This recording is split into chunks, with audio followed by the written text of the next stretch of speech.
Hello दोस्तों, सुनो कहानी चैनल में आपका स्वागत है। आज हम सुनेंगे मालती जोशी जी द्वारा लिखित कहानी आ अब लौट चलें। दोनों हाथों में सिर थामे रेणु देर तक बालकनी में बैठी रही। भीतर चाय नाश्ते का दौर चल रहा था, हंसी मजाक हो रहा था। उन सबसे कटकर वह बाहर आकर बैठ गई थी। उसे लग रहा था जैसे वह अजनबी लोगों के बीच घिर गई है। एक भी चेहरा उसका पहचाना नहीं है और कल तक यही लोग कितने अपने लग रहे थे। इन्हीं लोगों के भरोसे तो वह अपना घर छोड़कर यहाँ आ गई थी। पति की मृत्यु के बाद तो ससुराल का हर व्यक्ति उसे खलनायक लग रहा था, खासकर उसकी सास, जिसने सीधे सीधे देवर से शादी का प्रस्ताव रख दिया था। इतनी उदारमना तो वह कभी भी नहीं थी। इस सदाशता के पीछे देवेश का 8 लाख का बीमा काम कर रहा था। समाज में प्रशंसा मिलती सो अलग। रेणु बड़ी मुश्किल से जान छुड़ाकर भागी थी। अपनों के बीच आकर उसने राहत की सांस ली थी, पर कितने दिन। लगता है भेड़िए हर कहीं हैं और उसके पैसों को लेकर हर किसी की लार टपक रही है। जीजाजी की कुत्सिक वाणी अब तक उसके कानों में विष घोल रही है। बड़े ही तुच्छ अंदाज में उन्होंने कहा था, रेणु जी, सुना है आपने राजू को निहाल कर दिया है, तो बहन से क्या नाराजगी है भाई? कुछ दया दृष्टि इधर भी हो जाए तो आपकी दीदी को सेंट्रो में घुमा दे। बेचारी सेकंड हैंड मारुति में बैठी बैठी बोर हो रही है। अरे तो वह क्या मना कर रही है? अपनी दीदी के लिए तो उसकी जान भी हाजिर है। अम्मा बोली। उन्हें तो आजकल यूँ लग रहा है जैसे उनके घर में सोने का अंडा देने वाली मुर्गी आ गई है। बस बैठे बैठे लुटाए दे रही हैं। यह नहीं सोचती कि इन्हीं 7-8 लाख रुपयों के सहारे उसे अपनी ज़िंदगी काटनी है, बेटी को पढ़ाना है, उसकी शादी करनी है। उन्हें राजू की फिक्र है, रश्मि की चिंता है, पर रेणु की जरा भी परवाह नहीं। उनकी ममता का नकाब इतनी जल्दी उतर गया है और अब उनके और सास के चेहरे में कोई अंतर नहीं रह गया है। उसे नहीं पता था कि यहाँ आकर इस भूल भुलैया में फंस जाएगी। जब आई थी तो बड़े आदर मान के साथ उसे लिया गया था। घर का हर व्यक्ति उसके दुख से आहत था, इसलिए सब उसे बड़ी नज़ाकत से सहेजे हुए थे। उसकी बिटिया तो घर भर की आंखों का तारा थी। पर 6 महीने बीतते बीतते उसे लगने लगा कि प्यार की ऊष्मा कुछ कम हो रही है। खासकर राजू की बहू के व्यवहार में एक बेरुखी, एक बेजारी आ गई है। एक दिन तो वह पड़ोसन से कह भी रही थी। एक तो शहर में थी, तब भी हरदम सिर पर सवार रहती थी। अब तो ये घर में ही आ गई है हमेशा के लिए। हमारी तो उम्र भर की छुट्टी हो गई समझो। नौकरी लगते ही रेणु ने चाहा कि वह अलग घर ले ले, पर अम्मा नहीं मानी। राजू को बुरा लगेगा, लोग क्या कहेंगे, जैसे जुमले उछालती रही। इस बार फिर रेणु ने अपने अलग घर का प्रस्ताव किया। दबे स्वर में नीता की परेशानी का भी जिक्र कर दिया तो अम्मा ने अच्छा खासा महाभारत खड़ा कर दिया। समस्या सुलझने की बजाय और उलझ गई। अब तो रीचा को भी मामी की बदमजगी का शिकार होना पड़ता। एक दिन अम्मा ने कहा, तू अपने खर्चे के पैसे राजू को दे दिया कर, बहू को तसल्ली रहेगी। मैंने तो शुरू महीने में ही दिए थे अम्मा, उसने लिए नहीं। उसने सचमुच पहले महीने का पूरा वेतन राजू के हाथ पर रख दिया था, पर एकदम रुआंसा हो आया। बोला, दीदी, क्या मैं इतना गया गुजरा हूँ कि तुमसे पैसे लूँगा? रेणु ने फिर इसरार नहीं किया। वह दूसरी तरह से खर्च करने लगी। बच्चों के लिए फल फूल टॉफ़ी तो रोज़ की बात थी। तीज त्योहार पर कपड़े, जन्मदिन पर खिलौने ले आती थी। अपना सारा खर्च तो वह उठा ही रही थी। तेल साबुन से लगाकर रीचा की फीस और पुस्तकें वही खरीदती थी। ऑफिस जाने के लिए उसने एक स्कूटी भी खरीद ली थी, जिसका पेट्रोल उसके वेतन का काफ़ी भाग हजम कर जाता था। एक दिन अम्मा और नीता के लिए साड़ियाँ भी ले आई थी। उसे लगा था नीता खुश होगी, पर उसने ऐसा मुंह बनाया मानो साड़ी लेकर रेणु पर एहसान कर रही हो। उसे सुनाकर मेहरी से कह भी रही थी, अपने लिए दर्जन भर लाई है, एक हमें पकड़ा दी तो कौन सा एहसान कर दिया। दर्जन भर तो नहीं, हाँ, रेणु अपने लिए 4-5 साड़ियाँ जरूर लाई थी। दफ्तर जाने के लिए ढंग की साड़ियाँ दरकार तो थी ही। पहले वाली सारी साड़ियाँ शोक और चटक रंग की थी, पहनते संकोच होता था। उसे नहीं पता था कि अम्मा की नज़र उन साड़ियों पर भी है। एक दिन वे बोली, पेटी में रखे रखे क्या अचार डालेगी उनका? नीता को, रश्मि को दे क्यों नहीं देती, पहन कर ख़त्म करे। अम्मा की बातें उसके कलेजे में तीर की तरह चुभी। वे साड़ियाँ क्या सिर्फ साड़ियाँ थी, उनमें कितने अरमान गुथे हुए थे, कितनी स्मृतियाँ लिपटी हुई थी। हर एक का अपना एक इतिहास था। अम्मा ने तो बड़े आराम से कह दिया कि उठा कर दे दे, पर क्या यह इतना आसान है? किसी और को पहने देखेगी तो क्या वह सह पाएगी? उसके कलेजे पर सांप नहीं लौटेगा? चाहती तो अम्मा यह भी तो कह सकती थी, रेनू तेरी कौन सी उम्र निकल गई है, अब वो पहले वाला जमाना थोड़ी ही रहा है। क्यों बिना वजह जोग धारण किए बैठी है? पहन कर ख़त्म कर इन साड़ियों को, यूं ही पड़े पड़े बर्बाद हो रही है। पर अम्मा ऐसा कभी नहीं कहेंगी। उन्होंने तो एक तरह से रेनू को खारिज ही कर दिया है। बस नीता और दीदी की फिक्र लगी रहती है। रेनू का मन कसैला हो गया। उसने रूखे स्वर में कहा, अम्मा रीचा क्या हमेशा बच्ची ही बनी रहेगी? उसके लिए भी तो कुछ सहेज कर रखना होगा। लो सुनो, रीचा क्या साड़ी पहनेगी? आजकल देखा है किसी को साड़ी पहनते? मार पेट कसे डोलती हैं सब। ना सही साड़ी तो सूट पहन सकती है, वही सिलवा दूंगी। तुम्हारी चीज़ है, तुम जानो। बाकी हमें यह बिल्कुल भी पसंद नहीं है कि अच्छी भली साड़ी का सत्यानाश करो और उसके लिए दर्जी को झोला भर रुपए पकड़ाओ। अम्मा ने मुंह बिचकाकर अपनी नाराज़गी जाहिर कर दी थी, पर रेनू नहीं पसीजी। मन तो हुआ था कि 2-3 भड़कीली साड़ियाँ नीता को निकाल कर दे दे, पर जानती थी कि दीदी का माथा ठनकेगा, उन्हें भी देनी ही पड़ेगी। उसे इस सारे कार्यक्रम से एक वितृष्णा सी हो गई। संदूक में एक बड़ा सा ताला डालकर उसने पलंग के नीचे सरका दिया। अम्मा के आग्रह पर रेनू ने एक बार फिर राजू के सामने अपना खर्च देने की पेशकश की।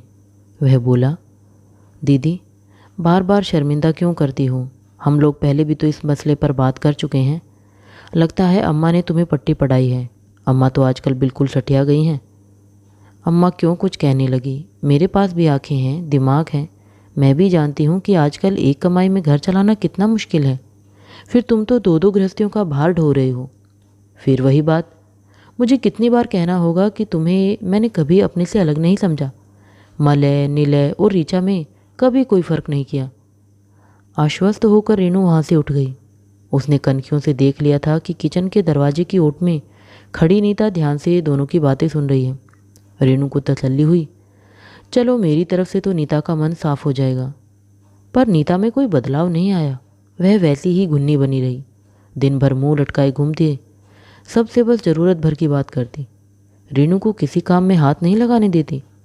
पर यह किसी आदर या प्रेम के कारण नहीं था, बल्कि यह दिखाने की कोशिश करती थी कि यह मेरी गृहस्थी है, इससे मैं ही निपटूंगी। बाहर वालों का इसमें कोई दखल नहीं चाहिए। नीता के व्यवहार की तो उसे आदत हो चली थी, पर इधर कुछ दिनों से राजू भी चिड़चिड़ाने लगा था। बेवजह बच्चों को पीट देता, नीता को झिड़क देता, कभी कभी तो अम्मा को भी डपट देता। इस वातावरण में उसका दम घुटने लगा था। एक दिन उसने अम्मा से कहा, तुम्हारे हाथ जोड़ती हूँ अम्मा, मुझे कहीं अलग घर लेने दो। मनमुटाव होने से पहले ही अलग हो जाना अच्छा है। ये रोज़ की चिकचिक मुझसे नहीं सही जाती। तुमसे किसी ने कुछ कहा है तो क्या उस दिन की राह देखती रहूं जब मुझसे कोई कुछ कहेगा? घर में जो कलह कलेश चल रहा है उसका कारण क्या मैं जानती नहीं? नीता ने तो बहुत पहले जता दिया था कि मैं अब इस घर पर बोझ हूँ। अब राजू भी ऊब गया है। नहीं रे, परेशान है बेचारा, तभी अनखाया सा रहता है। लेकिन परेशान क्यों है? कर्ज में डूबा हुआ है तो परेशान नहीं होगा। कैसा कर्ज? पहले स्कूटर के लिए लोन लिया था। जब तुम यहाँ आने को थी तो ऊपर एक कमरा और डलवा लिया था, उसके लिए भी पैसा उठाना पड़ा। अब किश्तें कट रही हैं तो परेशानी तो होगी ही। महंगाई तो तुम देख ही रही हो कि सुरसा की तरह मुंह फाड़ रही है। उस पर तुर्रा यह है कि जनाब किसी की मदद नहीं लेंगे। अरे लेगा क्यों नहीं, ज़रूर लेगा, पर 1000-500 से क्या होता है? मैंने तो उससे 10 बार कहा है कि रेनू से कहकर तो देख, लखपति दीदी है तेरी, एक मुश्त में सारा कर्जा पटा देगी, पर शर्म के मारे कहता ही नहीं। रेनू तड़प उठी। उसका मन हुआ चीख कर कह दे, अम्मा मेरे सारे रुपए ले लो, पर मेरी खोई हुई दुनिया लौटा दो। ये लखपति होना मेरे लिए कोई मायने नहीं रखता। उन रुपयों को छूते हुए भी मेरे हाथ कांपते हैं। लगता है जैसे किसी की मैयत से रुपए बटोर रही हूँ। पर रुंधे गले से सिर्फ इतना ही कह पाई, कर्ज तो मैं पटा दूंगी अम्मा, पर फिर मेरा क्या होगा? मेरे पास तो कोई और साधन नहीं है। अकेली होती तो फिर भी एक बात थी, पर एक बेटी भी है, उसे पढ़ाना है, कल को शादी भी करनी है। अरे उसके लिए तो अभी अरसा पड़ा है। और तू क्या सोचती है उस समय राजू तेरी मदद नहीं करेगा, हाथ पर हाथ धरे बैठा रहेगा? लेकिन बेटे की पैरवी करते समय अम्मा ने यह नहीं कहा कि राजू क्या तेरे पैसे रख लेगा। अपनी एक एफडी तोड़वाकर जब उसने राजू के हाथ में 2 लाख का चेक रखा तो उसने भी अश्रु विलगित कंठ से सिर्फ धन्यवाद ही दिया। यह नहीं कहा कि दीदी यह तुम्हारा कर्ज है मुझ पर, सुविधा होते ही लौटा दूंगा। और अब आज जीजा जी ने भी अपना प्रस्ताव रख दिया है। अम्मा उनकी भी पैरवी कर रही है। अगर मना कर देती है तो संबंध हमेशा के लिए ख़राब हो जाएंगे। संबंधों की उसे उतनी परवाह भी नहीं है, पर वह अपने बहनोई को अच्छी तरह से जानती है। वे दीदी का जीना हराम कर देंगे। वह ससुराल से इसलिए चले आई थी कि वहाँ पैसा देखकर सबकी लार टपक पड़ी थी। अब यहाँ भी तो वही हो रहा है। 1 महीने के अंतराल में वह दूसरी बार पैसा उठाने बैंक गई थी। दूर के रिश्ते के एक चाचा उस कुर्सी पर थे, इसलिए उसका काम आसानी से हो जाता था। पर इस बार उन्होंने थोड़ा ऐतराज़ किया। बोले, बेटा तुम्हारा पैसा है, उसे खर्च करने का तुम्हें पूरा अधिकार है, पर बुजुर्ग होने के नाते कह रहा हूँ, इस तरह अगर लुटाओगी तो 2 दिन में ही दिवालिया बन जाओगी। तुम्हारे सामने अभी ज़िंदगी पड़ी है। क्या करूँ चाचा जी, राजू को दिया है तो दीदी को भी देना पड़ेगा। सबकी आंखें मेरे रुपयों पर लगी हुई है।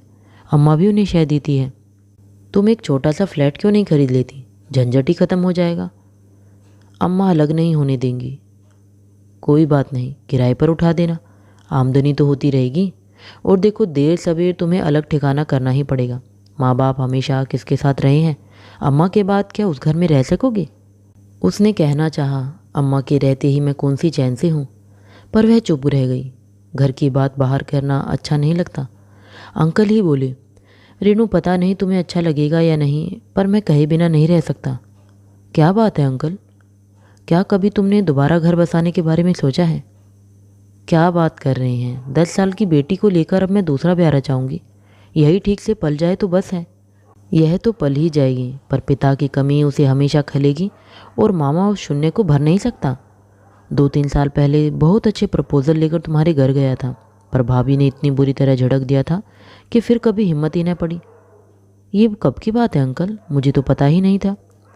वे तुम्हें पता लगने भी नहीं देंगे। सोने का अंडा देने वाली मुर्गी हो तुम, तुम्हें खोने की बात वे सोच भी नहीं सकते। गलती मेरी ही थी, डायरेक्ट तुमसे ही बात करता तो ठीक था। कोई बात नहीं, अब भी तुम मेरे दोनों प्रस्तावों पर गौर कर सकती हो। दोनों? हाँ दोनों, शादी और घर। उस दिन शाम को घर लौटी तो देखा घर पर काफ़ी रौनक लगी हुई है। सारे लोग बाहर खड़े हैं। दीदी जीजा जी भी आए हुए हैं। दरवाजे के सामने एक ठेला खड़ा है और उसमें से वॉशिंग मशीन उतर रही है। अड़ोसी पड़ोसी भी मुआयना करने आ पहुँचे हैं। इस महीने की यह तीसरी बड़ी खरीद थी। सबसे पहले एक 30 इंची कलर टीवी आया था, जिसके साथ एक सीडी प्लेयर भी था। पुराना टीवी अम्मा के कमरे में चला गया था ताकि वे शांति से भजन और संतों के प्रवचन सुन सके।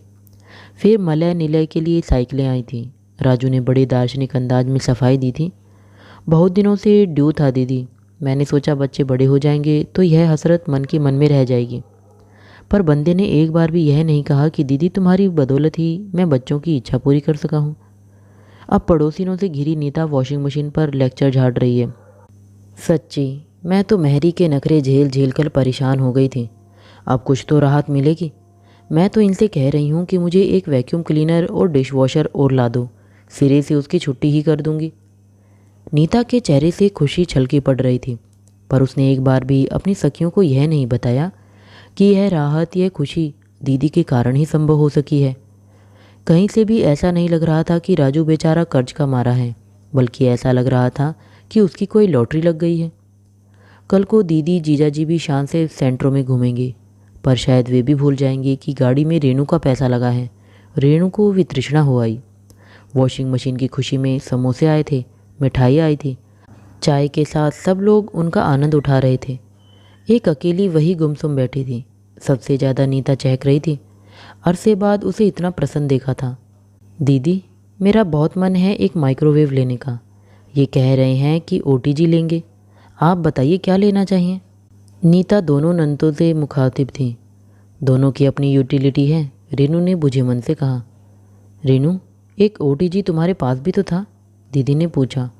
हम लोग जिस दिवाली पर आए थे उसी दिवाली को तो खरीदा था, उसके तुरंत बाद ही तो शायद। दीदी ने वाक्य जानबूझकर अधूरा छोड़ दिया था। अरे यह तो निरी पागल है, अपना सारा सामान वहीं छोड़कर चली आई है, अम्मा ने कहा। तो क्या सारा घर उठाकर ले आती? रेनू एकदम फट पड़ी। अपने कपड़े लाई हूँ, जेवर लाई हूँ, क्या बर्तन भांडे भी ढोकर लाती? उस गृहस्थी पर उनका भी तो कोई हक है, उनके बेटे का पैसा लगा है उसमें। उस गृहस्थी में आधा सामान तो हमारा ही दिया हुआ है, राजू बोला। तो तुमने वह इस आशा से तो नहीं दिया था कि दीदी एक दिन अपनी सोनी मांग लेकर लौट आएगी तो सारा सामान भी वापस मिल जाएगा। कहते कहते उसका गला भर आया, आवाज़ गले में फंस कर रह गई। अरे अब बस भी कीजिए, नीता ने इतरा कर कहा। आप लोग कहाँ का पचड़ा लेकर बैठ गए हैं? अगर कुछ सामान छूट भी गया है तो क्या हुआ, अनु जी का दहेज बन जाएगा। नीता, रेनू ने कसैली आवाज में कहा, मेरा 6 साल तक बरता हुआ सामान है वो, उससे दहेज बनेगा? तो नया लेने की औकात है उनकी? जीजाजी बोले। उनकी ना सही, मेरी तो है। तुम अनु का दहेज तैयार करोगी? 2-4 आवाज़ें एक साथ उभरी। क्यों नहीं करूँगी, उसके भाई होते तो पता नहीं क्या क्या करते। अब वे नहीं हैं पर उनका पैसा तो है, उस पैसे पर अनु का भी उतना ही हक है। रेनू ने देखा 5 जोड़ी आंखें उसे खा जाने वाली निगाहों से घूर रही हैं। उन आंखों में आश्चर्य था, अविश्वास था और थी आशंका। रात बिस्तर पर लेटे लेटे उसे अपने परिजनों की वे दहशतजदा आंखें याद आती रही। उसे मालूम है वे लोग नहीं चाहते कि ससुराल से उसका जरा भी संपर्क बना रहे। वैसे वह उन लोगों से कट ही गई थी, पर 1.5-2 साल पहले योगेश की शादी का कार्ड आया था। साथ में माँ जी ने 4-5 पंक्तियाँ लिख भेजी थी। बहू, 4 दिन के लिए ही सही, आना जरूर। गुड़िया को देखने का बहुत मन है। ऐसा न हो कि यह साथ मन में ही लेकर चली जाऊँ। वह जाने का मन बना ही रही थी कि अम्मा ने रोक दिया। 1000-500 जो भी भेजने हैं भेज दे और छुट्टी कर। तेरी सास बहुत घाघ है, मीठा मीठा बोलेगी और गहना गुरैया हथिया लेगी। तू ऐसी सीधी है कि मना भी नहीं कर पाएगी। और रेनू मान गई थी। ऑडिट का बहाना बनाकर उसने 1000 रुपये का मनी ऑर्डर कर दिया था। आज उस गलती के लिए पछता रही है। योगेश की शादी में तो वह मान गई थी, पर क्या अनु की शादी में इस तरह तटस्थ रह पाएगी? देवेश को बहन की शादी का कितना अरमान था। कहते थे इसके लिए तो मैं इंजीनियर दूल्हा लाऊंगा। भाई को इंजीनियर न बना पाने का बहुत दुख था उन्हें। 3 बार पीईटी दिलवाया पर एडमिशन नहीं हो सका। डोनेशन वाले कॉलेज में भेजने की तो सामर्थ्य नहीं थी। हार कर एमएससी ही करवा दिया। देवेश की मृत्यु के बाद कंपनी ने रेनू के सामने नौकरी की पेशकश की थी, पर उसकी पक्की सरकारी नौकरी थी। लिहाजा उसने योगेश के लिए अनुरोध किया और जीएम मान गए। कलर की ही सही, मिल तो गई, नहीं तो 2nd क्लास एमएससी को पूछता कौन है। अपनी परेशानियों से घिरी वह उस घर को एक तरह से भूल ही गई थी। योगेश की शादी का निमंत्रण आया तो यादें फिर ताज़ा हो आई। शादी में चली जाती तो शायद टूटे हुए तार फिर से जुड़ जाते, पर वह नहीं हो सका और वे लोग फिर से विस्मृति में चले गए। पर पिछले महीने से वे लोग बहुत याद आ रहे हैं, खासकर अनु। हुआ यह है कि रीचा के स्कूल में वार्षिक उत्सव था। किसी नृत्य नाटिका के लिए रीचा उसकी नीली कांजीवरम लेकर गई थी। उसे पहनकर जब वह स्टेज पर आई तो रेणु धक से रह गई। साड़ी पहनकर लड़की कितनी बड़ी लग रही थी। कौन कहेगा कि वह महज 10 साल की है। उस दिन एक और सत्य ने उसे चौंका दिया। रीचा हूबहू अनु लग रही थी। यूं तो ससुराल में सभी कहते हैं कि रीचा बुआ पर गई है, पर उसके मन ने कभी यह स्वीकार नहीं किया। वह तो बिटिया में अपना ही प्रतिबिंब देखती थी, पर आज उसे भी मानना पड़ा कि रीचा अनु का ही प्रतिरूप है। रंग कुछ 19-20 हो तो हो, बाकी कदकाठी भी वही है। जब रेणु शादी करके गई थी तब अनु इतनी सी ही तो थी, 10-12 साल की। वह चंचल और शौक लड़की हमेशा अपनी भाभी के आसपास ही डोलती रहती। कंघी चोटी से लेकर होमवर्क तक सब कुछ भाभी से ही करवाती थी। जब तक रेणु उस घर में थी, अनु के पहनने ओढ़ने के शौक उसी ने पूरे किए। वह चंचल और शौक लड़की रीचा के जन्म के बाद एकदम दादी अम्मा बन गई थी। दिन भर उसे छाती से लगाए रहती। यूं तो रीचा घर भर की लाडली थी। अनु के बाद यह पहला बच्चा था घर में, इसलिए वह घर भर का खिलौना थी। पर दादी और बुआ के तो प्राण उसमें बसते थे। उन दिनों रीचा को भी मम्मी की परवाह कहाँ थी, बस बुआ और दादी से ही चिपकी रहती थी। यहाँ आने के बाद भी उन दोनों को याद करके कितना रोती थी। बड़ी मुश्किल से डांट डपट कर उसे चुप कराना पड़ता था। अब तो नाम भी नहीं लेती। क्या सचमुच भूल गई है या मम्मी के डर से चुप रहती है? कार्यक्रम वाले दिन फोटोग्राफर से कहकर उसने रीचा की एक अलग से फ़ोटो खिंचवा ली थी। वह जब बनकर आई तो पता नहीं क्या सोचकर उसने अनु को वह तस्वीर भेज दी। उसके पीछे लिखा, अनु, गुड़िया की तस्वीर भेज रही हूँ, कहीं तुम्हें ऐसा तो नहीं लग रहा कि तुम आईना देख रही हो। अनु का पत्र लौटती डाक से आ गया था। यह तो अच्छा हुआ कि उसने दफ्तर का पता दे दिया था। घर के पते पर आता तो शायद मिलता ही नहीं। मिलता भी तो अम्मा की टिप्पणियों के साथ। अम्मा तो उसकी सारी डाक साधिकार सेंसर करती है। अनु ने लिखा था, भाभी तुम्हें कैसे और कितने धन्यवाद दूँ, समझ में नहीं आता। फ़ोटो में ही सही तुमने हमें गुड़िया से मिलवा तो दिया। हमारी खुशी का तुम अंदाज़ा नहीं लगा सकती। माँ तो उसे छाती से लगाई ही घूम रही है, चूमती है और रोती है, पूरे मोहल्ले में दिखा चुकी है। तुमने ठीक लिखा है, किसी ज़माने में रीचा और मैं हमशक्ल थी, पर अब वह बात कहाँ रही। अब तो सब कुछ बदल गया है। परिस्थितियों ने मेरा रंग रूप सब सोख लिया है। बड़े भैया क्या चले गए, हम लोगों की तो दुनिया ही बदल गई। तुम गुड़िया को लेकर चली गई, छोटे भैया भाभी को लेकर अलग हो गए। भाभी की माँ से एक दिन भी नहीं बनी। तुम तो जानती हो भाभी, माँ ने हमें कितने कष्टों से पाला है। बड़े भैया तो हमेशा गर्व से सबको माँ की तपस्या की गाथा सुनाया करते थे। छोटे भैया को उसी पर शर्म आती है। उन्हीं बातों को लेकर भाभी माँ को नीचा देखती है, अपमानित करती है। वे अलग हो गई, एक तरह से अच्छा ही हुआ। रोज़ की चिकचिक से छुट्टी तो मिली। बीएड कर चुकी थी मैं, इसलिए एक प्राइवेट स्कूल में आसानी से नौकरी मिल गई। जितना भी देते हैं उसमें माँ बेटी का गुजारा हो जाता है। इस उम्र में माँ को अकेले छोड़ने की बात तो मैं सोच भी नहीं सकती। उसकी संभावना भी नहीं है, क्योंकि मेरी शादी के लिए छोटे भैया के पास न पैसा है न फुर्सत है। मैं तो यही सोचकर कांप जाती हूँ कि जब माँ नहीं रहेगी तब मेरा क्या होगा। अंत में लिखा था, रीचा की और मेरी सिर्फ शक्ल ही एक जैसी नहीं है भाभी, शायद किस्मत भी एक ही जैसी है। देखिए न, उसने भी कितनी छोटी उम्र में अपने पिता को खो दिया। बचपन की बात जाने दीजिए, मैं तो भगवान से मना रही हूँ कि उसका भविष्य मुझ जैसा न हो। उसे खूब पढ़ाना भाभी, डॉक्टर बनाना। यह पत्र रेणु पता नहीं कितनी बार पढ़ चुकी है। एक एक पंक्ति उसे जैसे कंठस्थ हो गई है। वे सारे रिश्ते अपनी समस्त ऊष्मा के साथ उसके मन पर छा गए थे। वह बेहद भावुक हो उठी थी। खासकर अनु को लेकर तो उसका मन एकदम तरल हो गया था। वह सचमुच उसके भविष्य को लेकर, उसकी शादी को लेकर चिंतित हो उठी थी। इसलिए उसके दहेज की बात इतने अधिकार से कह सकी। अनु का पत्र पढ़कर उसे योगेश पर तरस आया और गुस्सा भी। माँ के कष्टों का यही सिला दिया है। अनु ने सच कहा था। माँ को लेकर देवेश कभी कुंठित नहीं हुए थे, बल्कि उन्हें तो अपनी माँ पर गर्व था। शादी से पहले ही उन्होंने रेणु को विस्तार से लिख भेजा था कि उनकी स्वाभिमानी माँ ने उन्हें किस तरह मुसीबतें झेलकर पाला है। पिता की मृत्यु के समय मात्र 19 वर्ष के थे देवेश। इंजीनियरिंग का पहला साल था। वे तो पढ़ाई छोड़कर नौकरी करने की सोच रहे थे, पर माँ ने होनहार बेटे का कैरियर चौपट नहीं होने दिया। अपने सारे गहने बेचकर उन्होंने वह रकम फिक्स डिपॉजिट्स में डाल दी और बेटे की फ़ीस की व्यवस्था कर दी। बाकी खर्च वे ट्यूशन करके या स्कॉलरशिप से पूरे करते रहे। पर घर में 2 बच्चे थे और उनके पेट में भी कुछ डालना था। मकान का आधा हिस्सा किराए पर उठाकर उन्होंने एक स्थायी आमदनी का साधन कर लिया, पर उससे पूरा नहीं पड़ता था। ऐसे में उनके सत्संग की एक सखी काम आई। मिसेज राय एक प्राइवेट हाई स्कूल में प्रिंसिपल थी। उन्होंने माँ जी को अपने यहाँ रख लिया। मुश्किल से 8वीं तक पढ़ी थी वो। दर्जा तो उन्हें चपरासी का ही मिलता था, पर मिसेज राय ने उन्हें कभी उस तरह का काम नहीं करने दिया। वे सिर्फ स्टाफ की चाय वगैरह बनाती थी। उनसे ज़बरदस्ती मैट्रिक का फॉर्म भरवाया। पास होने में पूरे 3 साल लगे। मैट्रिक होते ही उन्होंने माँ जी को लाइब्रेरी में बिठा दिया। नौकरी लगने के बाद देवेश अक्सर माँ से नौकरी छोड़ने के लिए कहते, पर वे कभी राजी नहीं हुई। कहती, तेरी शादी हो जाए फिर छोड़ दूंगी। अकेले के सिर पर सारी गृहस्थी का बोझ होता है तो लड़की वाले बिदक जाते हैं। शादी के बाद रेणु ने उनसे कई बार कहा, अब आप आराम करें। जब हम दोनों कमा रहे हैं तो आपको काम करने की ज़रूरत क्या है। वे कहती, ज़रूरत मुझे नहीं है बहू, मेरे बच्चों को है। माना कि भाई देवता है, तुम भी लक्ष्मी हो, पर हर बार भैया भाभी के आगे हाथ फैलाते शर्म आती है। तुम जानो बच्चों की सैकड़ों ज़रूरतें होती हैं। उनके लिए माँ से जिद की जा सकती है। माँ से मांगते संकोच भी नहीं होता। माँ अगर मना कर दे तो बुरा भी नहीं लगता। भाई सचमुच देवता थे, मांगने से पहले ही हाथ खर्च दे देते थे। पर माँ जी ठीक कहती थी, बढ़ती उम्र की 100 ज़रूरतें होती हैं।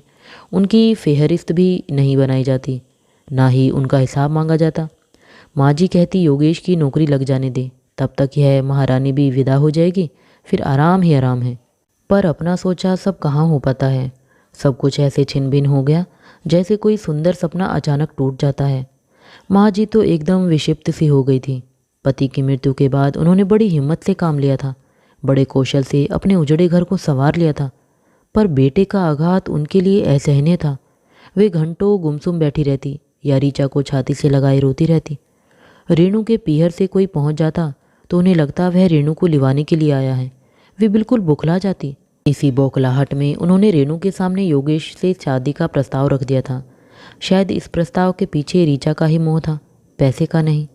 उस समय राजू, अम्मा, दीदी, जीजाजी सब उसे यही समझा रहे थे कि बीमे की रकम को दांतों से पकड़े रहना, बिना सोचे समझे किसी कागज पर दस्तखत मत करना। वह भी यही समझ बैठी कि यहाँ हर कोई उसके पैसों पर घात लगाए है। ऐसे माहौल में वह शादी का प्रस्ताव आया। माँ जी बेचारी क्या जानती थी कि वे फूस पर अंगार रख रही है।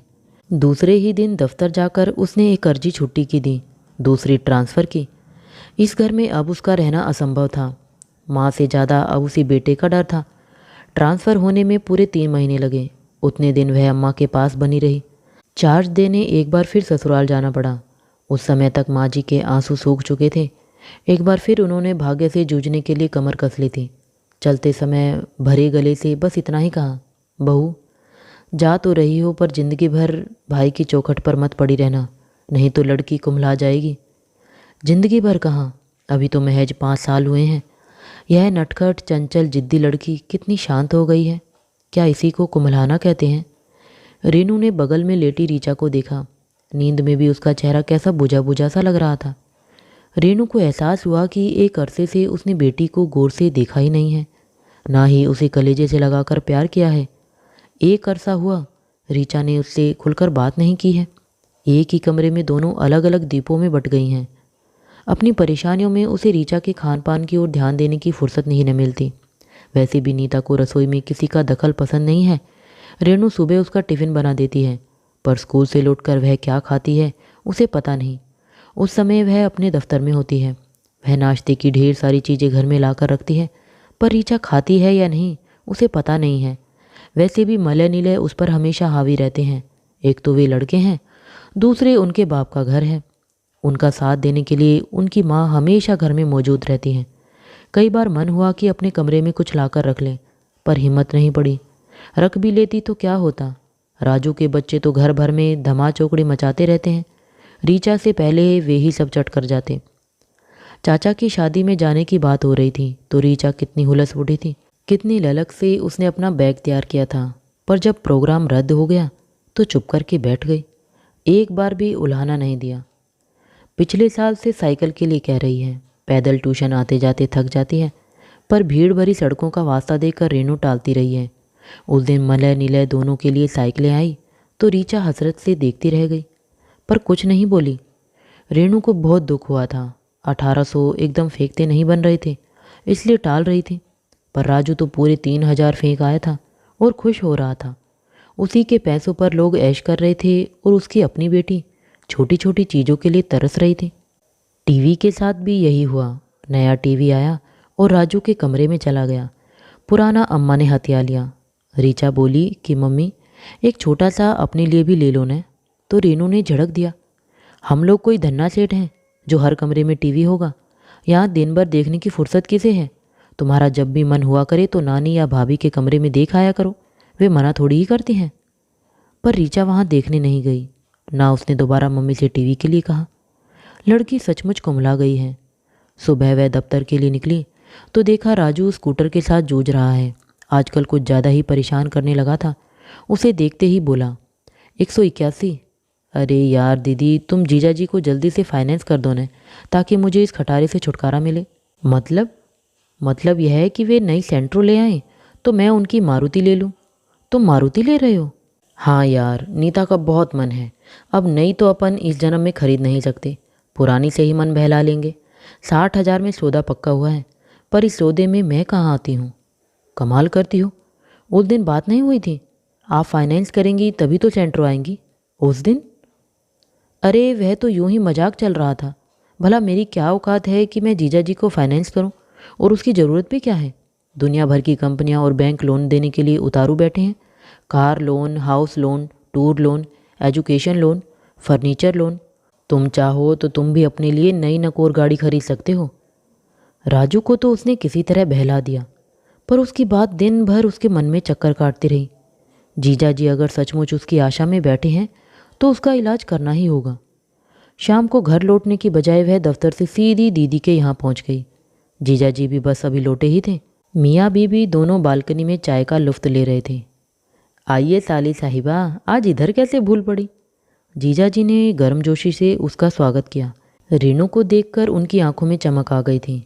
उन्हें निराश करते दुख भी हो रहा था, पर उनका भ्रम तो तोड़ना ही था। आपसे एक काम था जीजा जी। फरमाइए, बंदा हाजिर है। एक फ्लैट लेने की सोच रही हूँ, आपकी नज़र में कोई हो तो बताइए। लोकेलिटी अच्छी हो, मेरा दफ्तर दूर पड़ेगा तो कोई बात नहीं, मैं मैनेज कर लूँगी, पर रीचा का स्कूल पास होना चाहिए। बजट अपना ज़्यादा नहीं है, इसलिए सस्ता, सुंदर, टिकाऊ एक छोटा सा दबड़ा ढूंढ दीजिए। तुम क्या अलग रहने की सोच रही हो? हाँ दीदी, कब तक राजू पर बोझ बनी रहूं? कभी न कभी तो अपना ठिकाना करना ही था।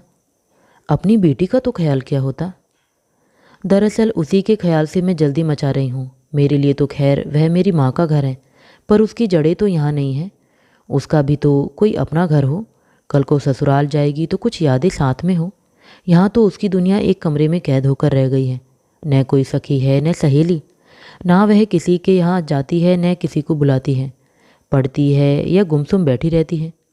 इतने दिनों तक मैं अपना ही दुख सहलाती रही, पर अब उसकी ओर ध्यान देना पड़ेगा।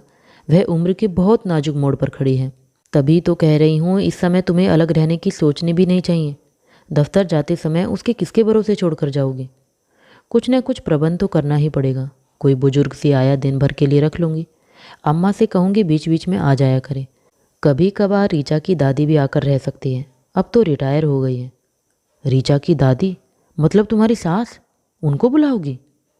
क्या हर्ज है, मेरे यहाँ तो आ ही सकती हैं। इस घर पर उनका भी तो हक होगा।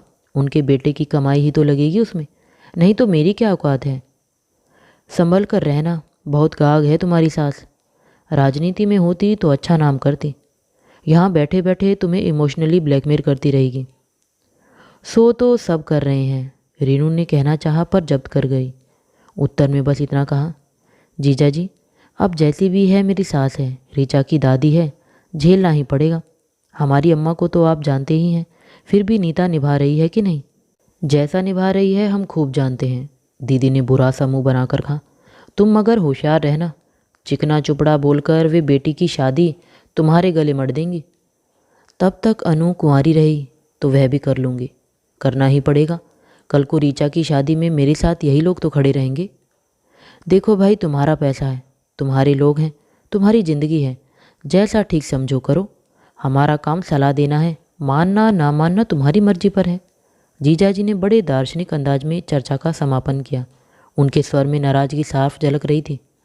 अगले दिन वह फिर बैंक में थी। तो फिर आ गई लड़की। आज किसके नाम दान पत्र लिखना है? अंकल ने स्वागत किया। नहीं अंकल, आपकी डांट खाने के बाद मैंने वह खाता बंद कर दिया है। आज तो दूसरे काम से आई हूँ, बल्कि यूँ कहिए कि दो काम हैं। बोलो। एक तो यह है कि मेरे लिए एक छोटा सा सुविधाजनक फ्लैट ढूंढ दीजिए। मेरी ज़रूरतें और हैसियत तो आप जानते ही हैं। ठीक है, दूसरा काम? आपकी नज़र में कोई अच्छा लड़का हो तो बताइए। डॉक्टर इंजीनियर नहीं चाहिए, बस पढ़ा लिखा हो और नौकरी पेशा हो, दहेज का लालच न हो। मुझे बहुत अच्छा लगा, तुमने मेरे दोनों सुझाव मान लिए, बहुत खुशी की बात है। अच्छा अब यह बताओ, दूसरी जाति का चलेगा ना? मैं सोचता हूँ इस स्टेज पर तुम्हें ज़्यादा रिजिड नहीं होना चाहिए। 35 से 40 के बीच चलेगा? आप क्या यह सोच रहे हैं कि मैं अपने लिए रिश्ते की बात कर रही हूँ? ओह नो अंकल, वह अध्याय तो मैंने अब बंद ही कर दिया है। रिश्ता मुझे अपनी ननंद के लिए चाहिए। 22-23 की है, BA B.Ed है, शक्ल सूरत की अच्छी ही है। अगर आपने मेरी बेटी को देखा है तो समझ लीजिए उस जैसी ही है। ऐसे क्या देख रहे हैं? सोच रहा हूँ तुम जिंदगी भर क्या दूसरों के लिए ही खटती रहोगी। दूसरे कहाँ हैं अंकल? ये लोग तो बिल्कुल अपने हैं। मेरे पति की सगी बहन है वह। इस दुर्घटना से पहले हम लोग सब साथ ही रहते थे। फिर भी आजकल इतना कौन सोचता है? मैं भी कहाँ सोचती थी अंकल। आसपास से बेखबर मैं अपने ही दुख में डूबी हुई थी। उन लोगों की कभी कोई खोज खबर ही नहीं ली। मेरे पति एकाएक चले गए, यूँ समझिए मेरी दुनिया ही उजड़ गई। पर वे मुझे बेसहारा छोड़कर नहीं गए। इतना रख गए हैं कि मैं आज किसी की मोहताज नहीं हूँ। एक सम्मान की ज़िंदगी जी रही हूँ। इसी के दम पर मैके में भी पूछ परख है। पर जिस माँ ने उन्हें कठिनाइयों के बीच पाला पोसा और पढ़ाया, वे आज बदहाली में जी रही हैं। पैसे के अभाव में लड़की कुंवारी बैठी है। जब से ये सब सुना है अंकल, मैं शर्म से पानी पानी हो गई हूँ। मेरी रातों की नींद उड़ गई है। तो मेरा इतना काम आप करेंगे न? फ्लैट की मुझे कोई जल्दी नहीं है, पर यह काम मुझे निपटाना ही है। मुझे और किसी पर भरोसा नहीं है। आप पर तो कर सकती हूँ न। 16 आने कर सकती हो। तुम इतना बड़ा पुण्य कर रही हो, थोड़ा सा पुण्य मैं भी कमा लूँगा। बस मुझे किसी दिन अपनी ननद की फ़ोटो और बायोडाटा दे देना, मैं कोशिश करूँगा। घर आकर रेनू ने सबसे पहला काम यह किया कि अनु को एक लंबा सा पत्र लिख डाला। अंत में लिखा कि पहली फुर्सत में अपनी एक अच्छी सी फ़ोटो भेज दो, बहुत मन हो रहा है। पता वही दफ्तर का दे दिया।